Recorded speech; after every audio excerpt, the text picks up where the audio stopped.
trick shots. This is the arm breaker.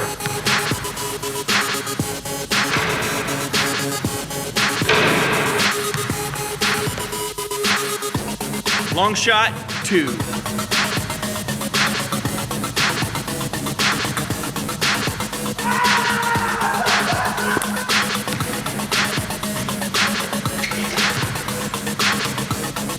This is the up and over Drano.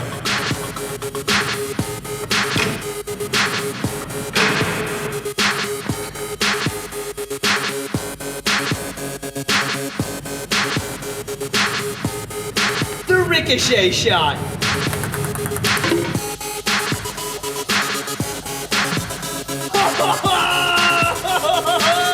Make it rain from half court.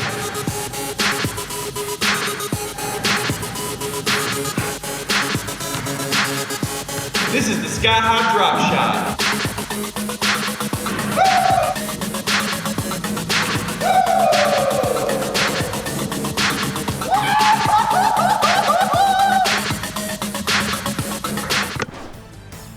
What's up, sports fans?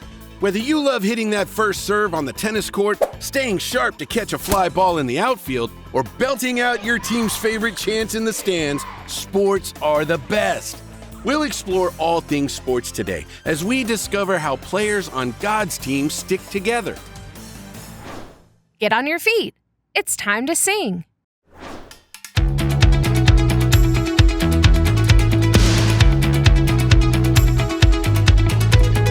Me plus you equals 2. If I fall, I can lean on you. 'Cause when we're in this together, I know we can win forever. Get up, jump on your feet. Lean right, left, rock to the beat, now shout. Get up, jump on your feet. Lean right, left, rock to the beat, now shout.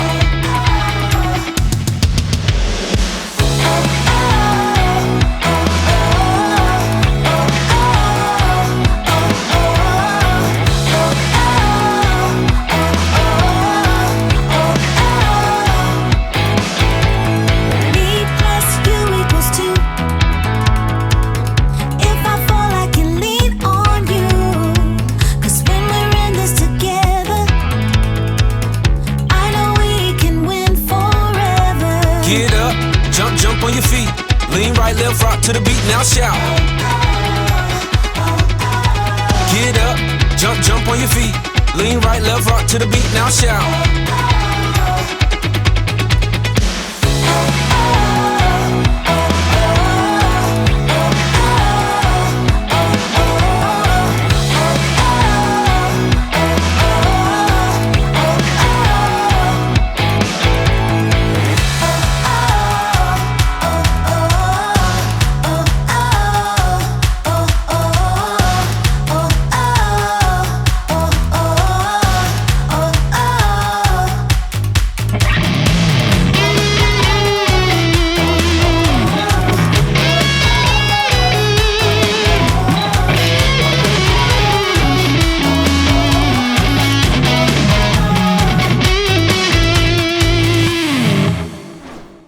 Great singing. You can take a seat.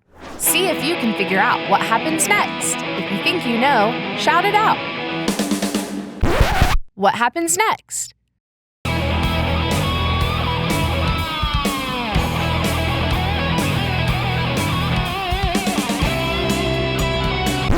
What happens next?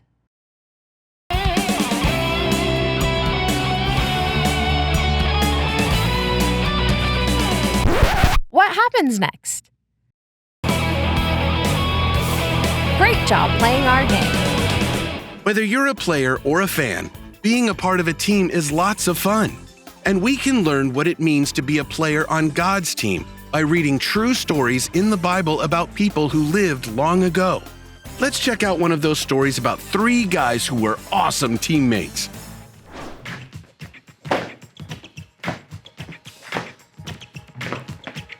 I just don't get it. That practice was so horrible. I thought if we stuck together the whole time, it would be awesome. Listen, Hoops, this is not how teams stick together. This is more like being stuck. Sticking together means having each other's backs no matter what. Like when everybody on your team bands together and stands up for what's right. Oh yeah, a classic example of what you're talking about is the story of Shadrach, Meshach, and Abednego. That's right. They were 3 friends who stuck together through thick and thin. You know, we've been through a lot of crazy times together. Yeah, we have. But nothing tops that whole thing with King Nebuchadnezzar. And that ginormous statue. Guys, remember that statue? Of course I do. Here's how it went down. King Nebuchadnezzar decided to build a huge golden statue near the city of Babylon.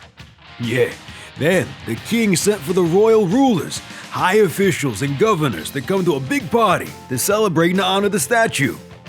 No problem, right? I mean, everyone loves a great statue party. Except, this wasn't just any party.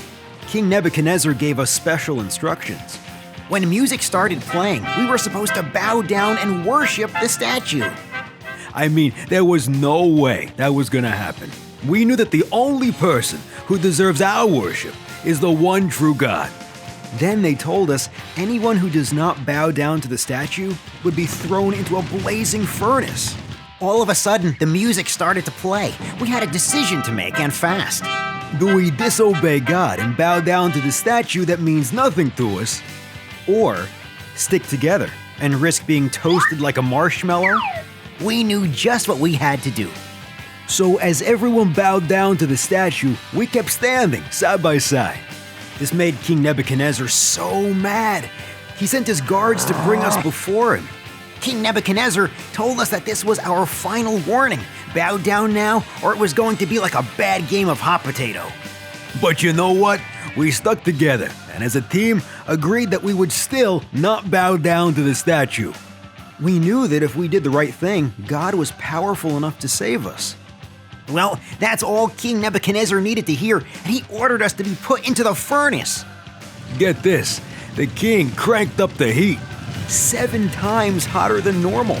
The soldiers who threw us in were instantly burned to a crisp. After we were thrown in, the king looked and noticed something. There were 4 men inside of the furnace. Yeah, Nebuchadnezzar was like, what in the world is going on? I only threw 3 guys in there. What he didn't know was that God had sent an angel to protect us. So confused by what he saw, the king called for us to be brought out of the furnace at once. Once we were out, King Nebuchadnezzar was so surprised, not one bit of our clothes, shoes, or hair was burned. In fact, we didn't even smell like smoke. That's when the king realized there was something special about the God that we worshipped. Our God wasn't some golden statue that just sat there. Immediately, King Nebuchadnezzar started praising and believing in our God. I was so thankful we stuck together. Yeah, me too.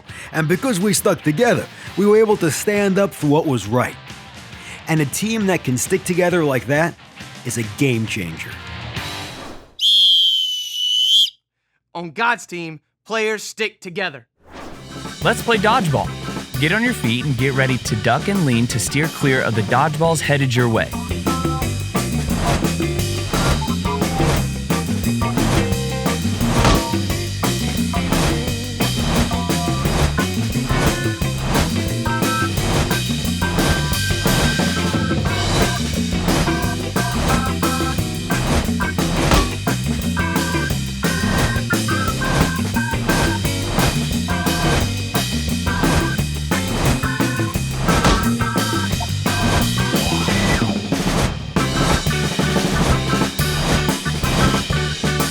Great job. You can take a seat.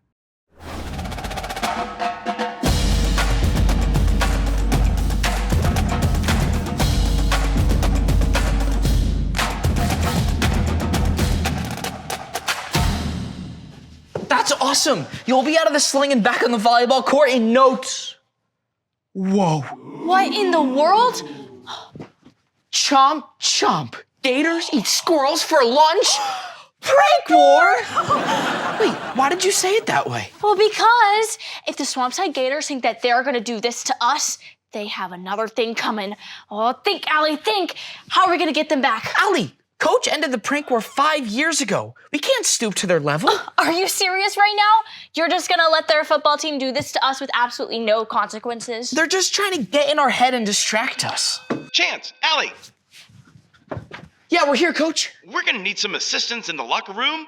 There's toilet paper and silly string, and the football team's uniforms have all been mixed up in lockers, so nobody has the right sizes. No problem, Coach. We're on it. Oh, they got the locker rooms too? We have to do something to retaliate. And no, we don't. We need to take the high road and just ignore it. Do you mind picking up in here while I go down to the field house and work on the locker room? Yeah, that's fine.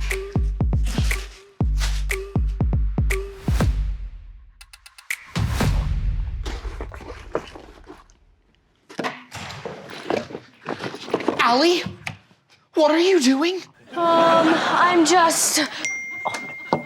Yes! Flash, Rocket, and Mikey are in! In for what?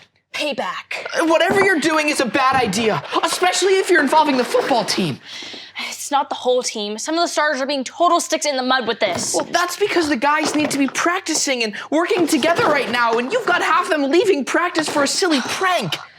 We ride at dawn. What does that even mean? I don't know. People just say it.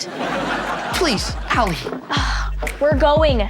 Now, if you'll excuse me, my night vision goggles are ready for pickup.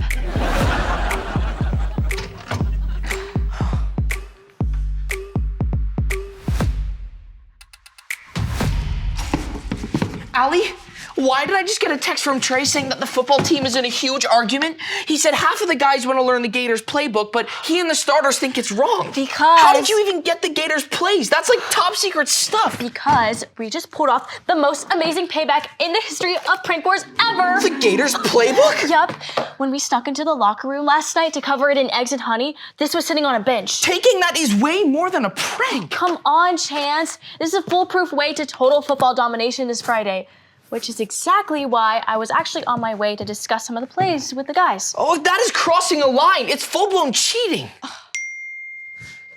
It's Trey again. He said that he and the starters are standing up for what's right. They aren't going to play Friday night if anybody on the team cheats and learns those plays. What? He's the star quarterback. Springside can't win without him. Plays or no plays, the football team can't win when they're divided like this. Come on. Just imagine you and the volleyball team were arguing this much. There's no way you guys would play the same during a game. I hadn't thought about it like that. Nothing gets accomplished when teams don't work together, Allie. I guess you're right. We need to get the football team back on the same page. The Gators really will eat us for lunch if they don't get it together. Good. I'll text Trey. And I'll go tell the guys we're not using these plays. And Chance, I'm sorry. I really just wanted to win on Friday. I know, but not like this. I get it. And if you'll excuse me, I have some damage control to do.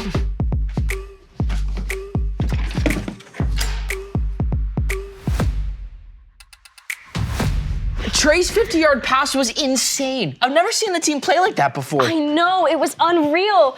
And Chance? Yeah? I'm really glad the team ended up sticking together and doing the right thing. Me too. Now let's go. Everyone's going out to get milkshakes to celebrate the big win. Sounds good to me. On God's team, players stick together. Get on your feet. It's time to sing.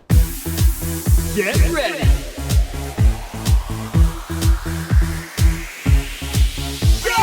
Jesus came to save us.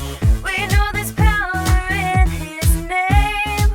We owe it all to him who loved us. We owe it all to him who came. So jump up, hands in fist bump. We win. So jump up, hands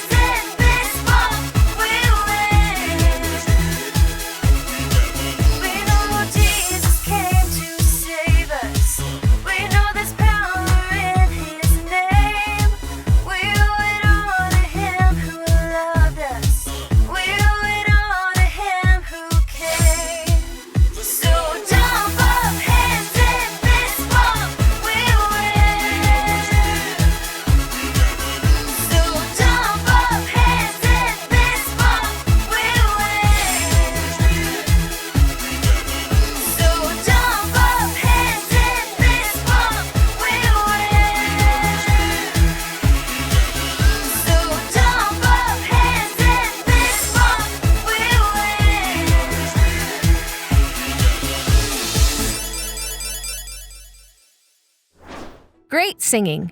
You can take a seat. Have you ever wondered how to become a player on God's team? Well, most teams have tryouts where you show off your skills, try to impress the coach, and hope to make the cut. But God's team is different. And that's because none of us would make the cut. We've all done wrong things and sinned.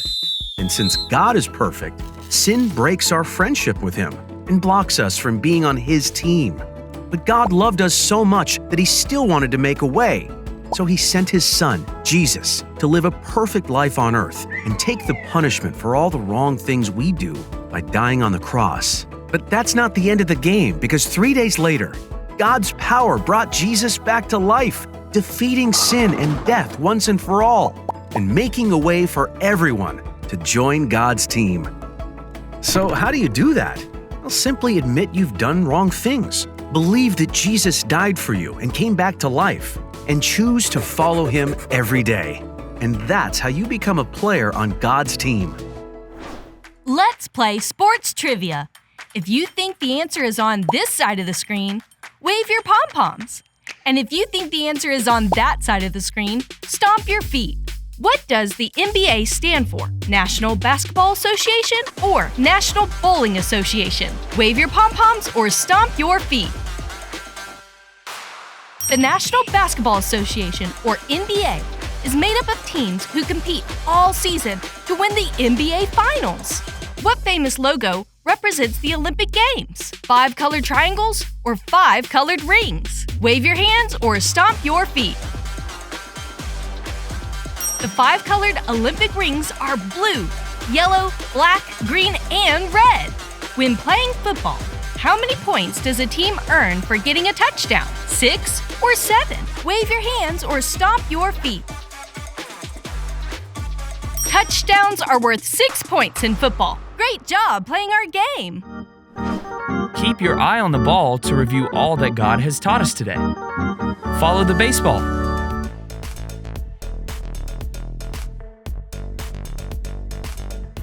Is it under 1, 2, or 3? Go team! Here's your first question. In today's Bible story, who stuck together? Moses, Aaron, and Hur, or Shadrach, Meshach, and Abednego? Even in a really scary situation, Shadrach, Meshach, and Abednego stuck together to honor and obey God, and God protected them. Follow the baseball for the next question.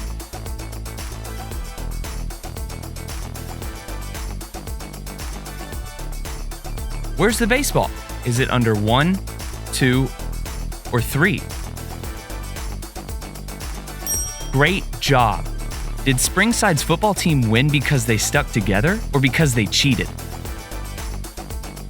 Because they stuck together. Even when they were tempted to cheat, the football team stuck together and beat the Gators. Follow the baseball one more time.